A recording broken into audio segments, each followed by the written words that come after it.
We are back with our esteemed doctor panel, and we have our regulars, Dr. Jill, Dr. Srini Iyengar, and Dr. Carm Sebastian, along with our special guest panelists, none other than Dr. Mehmet Oz. Thank you very much. Hi, guys. Thank you. Hi. Hi. Good to have you all here. Yeah. Well, our first question is about the World Health Organization. They've announced 3 new deaths from a new virus that's worrying health officials in the Middle East and Europe. The organization has now confirmed 55 cases of what it calls Middle East respiratory syndrome, or MERS. 30 of those patients have died. Should we be concerned here in North America? Have you heard of this, MERS? I have. I've been following it carefully. You know, it's scary because so many folks who get MERS die. It's a family of viruses that worry us anyway. And if I can just make some broad comment that my colleagues might disagree with, but I like to have the conversation. My friends who are leading the CDC, and other places in government are very confident that in our lifetime there will be a massive pandemic that will kill a lot of us. So when they start following things like MERS, it's not just a science experiment. It's because there is a likelihood that one of these might explode. We want to know about it early enough that we can begin to treat people before it begins to hurt a lot of us. So although this is, at this point, not in this country, it has already spread to Europe.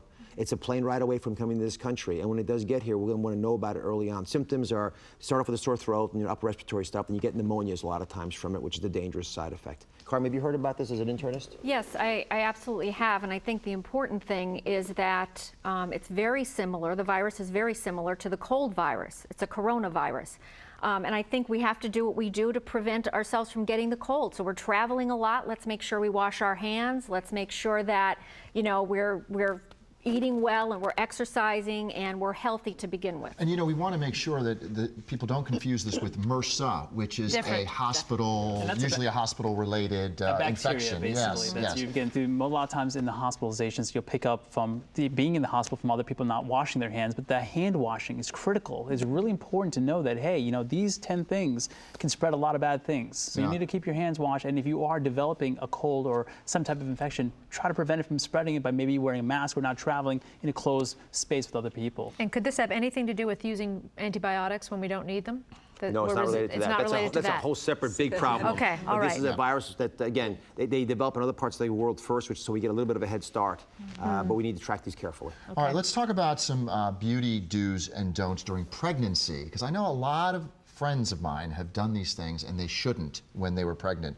Botox, hair dye, false nails, acne wash, safe or unsafe? Dr. Jill? Botox, absolutely not.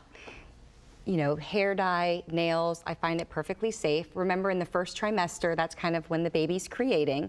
And so if you can hold off during the first trimester, that's the best way to go. But it hasn't been shown to be harmful, and I go ahead and allow my patients to do it. Anything invasive, like the Botox, like fillers in the face, laser treatments. Remember, the body is immunosuppressed when pregnant. So those things can have an adverse reaction that you normally wouldn't have if you weren't pregnant. How about those acne treatments and the different skin preparations we see? That's great. I had that question yesterday, actually. And the truth of the matter is, the face washes with benzoyl peroxide you can use safely.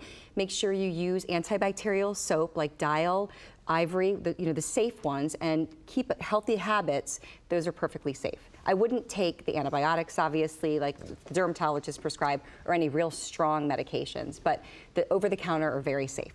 I don't think you like antibacterial soap, do you? I don't think it works very effectively, and it creates an environment where we get more of these resistant bacteria. Why is that?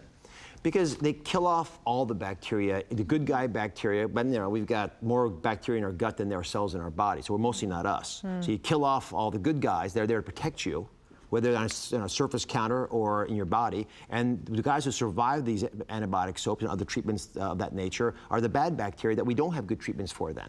So it's much smarter to let the good bacteria and the bad bacteria fight the battle, and then you benefit because there are more good guys than bad guys.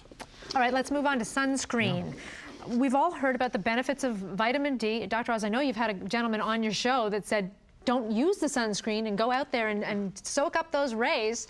And I know I strongly disagree, just having been through what I've been through. In fairness, that's not what he said. Okay. What he said was that he was concerned that some of the sun preparations, the protective preparations, are made from chemicals that have to be absorbed into your skin to be effective. Okay.